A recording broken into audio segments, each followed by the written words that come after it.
오늘 말씀 우리 함께 봉독하도록 하겠습니다. 오늘 말씀 전도서 3장 16절에서 22절 말씀까지 제가 말씀을 봉독하도록 하겠습니다. 또 내가 해 아래에서 보건대 재판하는 곳 거기에도 악이 있고 정의를 행하는 곳 거기에도 악이 있도다.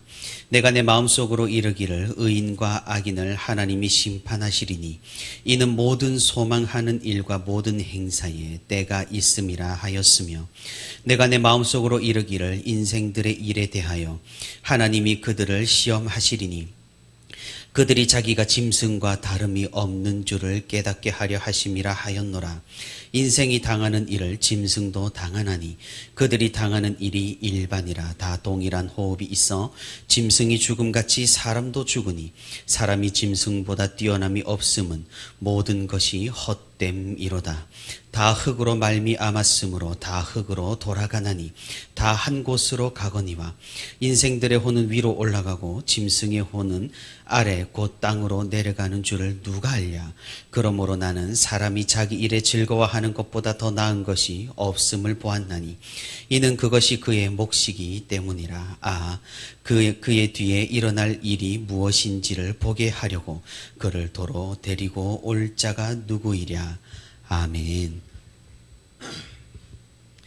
네, 오늘도 이렇게 주님과 동행하기 위해 새벽기도의 자리에 나온 우리 모든 성도 여러분 진심으로 환영하고 또 축복합니다. 오늘도 우리 함께 말씀을 듣는 가운데 그리고 함께 기도 제목을 가지고 기도하는 가운데 하나님의 크신 은혜와 위로가 풍성히 있기를 주님의 이름으로 소망합니다. 우리가 계속해서 전도서를 살펴보고 있습니다. 헛되다라는 선언으로 전도서를 시작한 이 전도자 솔로몬은 이 세상이 헛된 이유를 차례대로 목록별로 상세하게 말해주고 있습니다. 그는 처음으로는 지혜가 헛되다는 것을 알려주었고 또 자기가 경험을 해보니 즐거움, 쾌락도 헛되고 그리고 인생들을 살펴보니 우리들의 수고도 헛되다라는 것을 발견합니다. 전도자는 오늘 본문부터는 또 다른 관점에서 우리의 인생이 헛되다라는 것을 발견하고 또 우리에게 알려주고 있습니다. 그것은 사람들이 스스로 고귀하다고 말하고 거룩한 척하면서 살아가지만 사실은 짐승과 다를 바 없이 살고 짐승과 다를 바 없이 죽는다라는 겁니다. 그러니 아무 의미도 없이 살아가는 저 짐승과 사람이 대체 무엇이 다른가? 짐승과는 다르게 사람은 삶의 의미를 정말로 가지고는 있는가라고 반문을 하고 있는 겁니다. 제 아무리 스스로 의미를 부여해봐도 사람은 짐승처럼 살고 짐승처럼 죽습니다. 짐승과 무엇이 다른지 우리는 삶의 의미를 쉽게 발견할 수도 없습니다. 이 세상을 둘러보시길 바랍니다. 세상 사람들 무엇을 위해 살아갑니까? 그들이 추구하는 것이 짐승들이 살아가는 이유와 무엇이 다를 수 있단 말입니까? 결국 하나님을 떠난 인간은 짐승과 다를 바가 없습니다. 짐승과 다를 바 없이 악을 행하고 무의미한 것을 위해 살아가다 결국 짐승처럼 숨을 거둡니다. 그럼에도 자존심은 있어서 자신이 사람인 것은 인지하며 살아갑니다. 자신은 무언가 다르다며 자부하면서 살아간다는 것이죠. 하지만 결국 죽을 때가 되어서야 그것은 자기의 착각이었음을 깨닫습니다.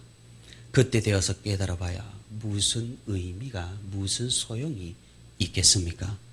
이러니 이 헛된 세상에서 우리가 맞이하는 큰 부조리는 짐승과 다를 바 없는 우리 인간의 삶이라는 것입니다. 전도자는 먼저 인간들이 행하는 악에서 부조리를 발견합니다. 오늘 본문 16절에 말하듯 어느 시대를 막론하고 가장 공정하고 의로워야 할 재판장이라 그리고 정부조차 불공평과 불의로 오염되어 있다고 말합니다. 그래서 가난하고 힘없는 사람들이 불이익을 당하는 경우들이 많습니다. 공의나 사랑은 이익 앞에서 무의미해지기 십상입니다.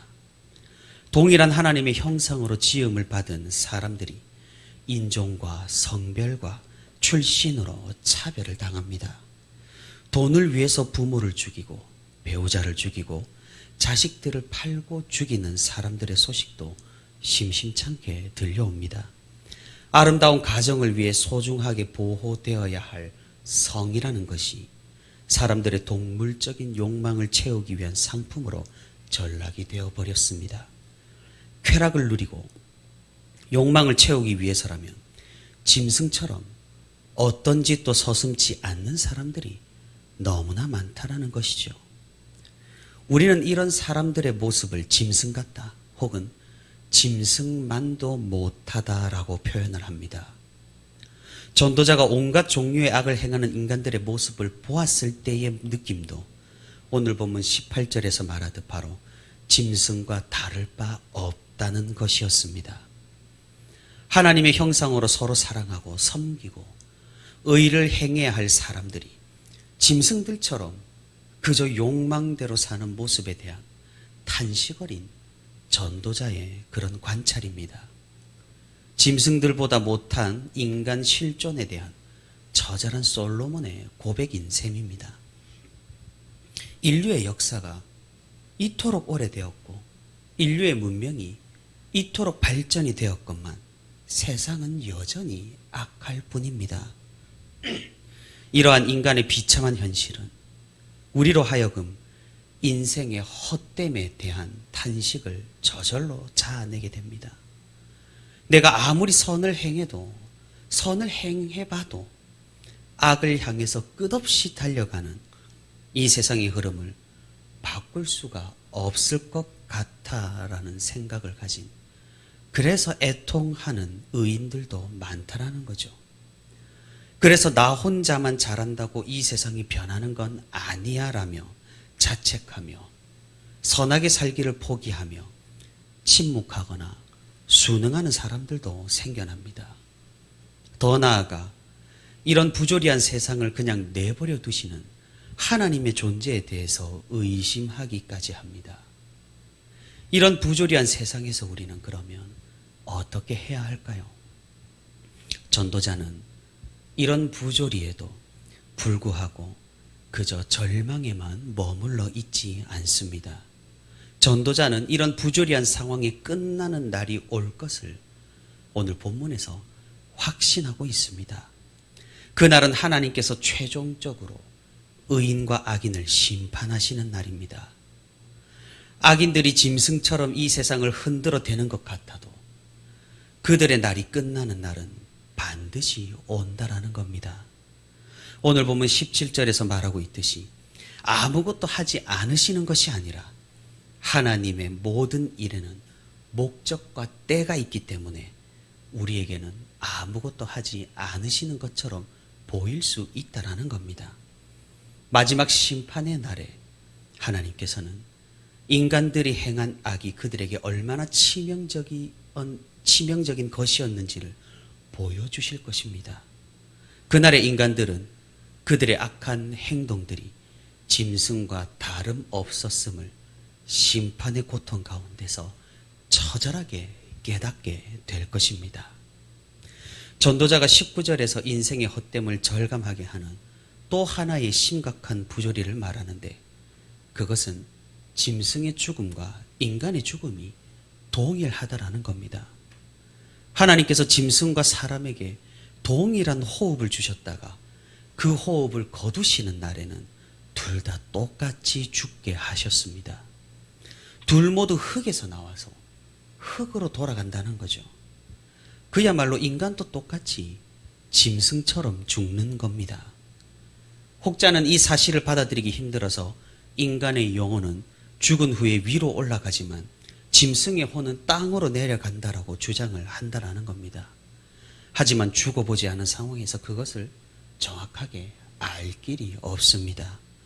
많은 종교들이, 다른 종교들이 죽음 후의 세계를 제시하면서 인간을 위로해 보려고 하지만 정말로 그들의 주장이 맞는지는 확실하지 않다라는 겁니다.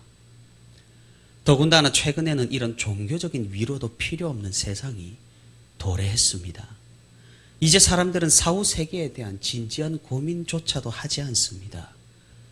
과학주의와 물질주의는 현세 제일주의를 낳았습니다.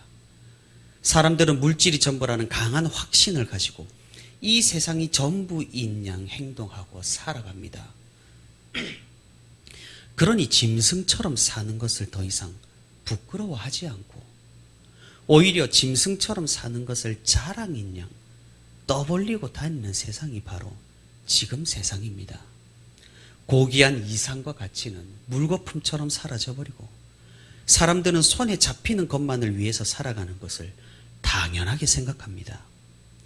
짐승처럼 죽을 수밖에 없는 인생, 짐승처럼 죽으면 완전히 끝나는 인생, 짐승보다 별로 존귀하지도 않고 똑같은 인생이라면 우리가 살아가야 하는 가치는 그러면 어디에 있는 것일까요?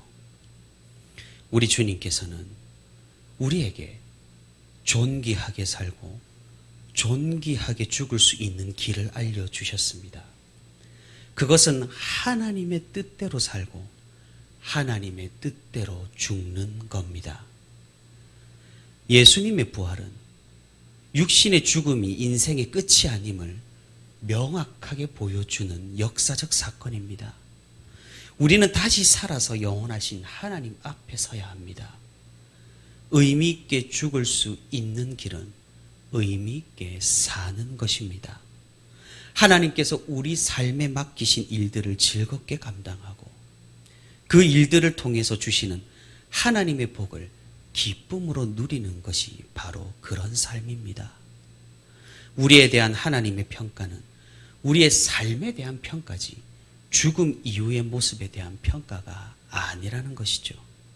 우리가 죽은 후에 이 세상에서 일어나는 일은 도저히 우리가 알 수 없는 것이기 때문이니까 말입니다. 사랑하는 성도 여러분, 이 세상이 악하다라는 사실을 느끼고 있으신가요? 그렇기 때문에 우리가 무슨 일을 하든 이 악한 세상은 바뀔 기미가 보이지 않으니까 하나님의 뜻에 따라 선하게 사는 것이 헛되다고 생각하고 있지는 않으신가요? 하나님께서는 악으로 가득한 이 부조리한 세상을 새롭게 하시기 위해서 우리를 이곳으로 부르셨습니다. 우리는 하나님께서 이 세상의 모든 악을 제거하실 그날을 소망하면서 선으로 악을 이기는 삶을 살도록 부름을 받은 그런 존재라는 사실입니다. 악한 세상에서 우리가 행하는 그 조그마한 선행도 하나님께서는 영원히 기억하실 것이란 사실을 믿으시기를 바랍니다. 짐승처럼 사는 사람들에게 인간답게 사는 길, 주님의 제자답게 사는 길이 얼마나 아름다운지를 보여주는 그런 의미 있는 삶을 우리가 살 수 있기를 바랍니다. 또한 현재의 삶에 충실하며 이 악한 세상 가운데서 선을 행하며 하나님께서 우리에게 맡기신 사람들을 사랑하며 삶과 사람들과 하나님을 기뻐하며 누리는 것이 바로 죽음의 허물을 이길 수 있는 유일한 길임을 우리가 기억할 수 있기를 바랍니다. 그렇게 살아간 우리의 삶은 하나님 앞에서 영원히 기억될 것이기 때문입니다. 오늘도 악한 세상 가운데에서도 하나님의 선하심을 믿고 끝까지 선을 위해 애쓰며 살아가고 이로 인해서 주님께서 우리를 이 땅 가운데 살아가게 하신 그 섭리를 따라 우리가 삶에서 믿음으로 반응하는 저와 우리 부천시민교회 모든 성도가 되기를 주님의 이름으로 소망합니다.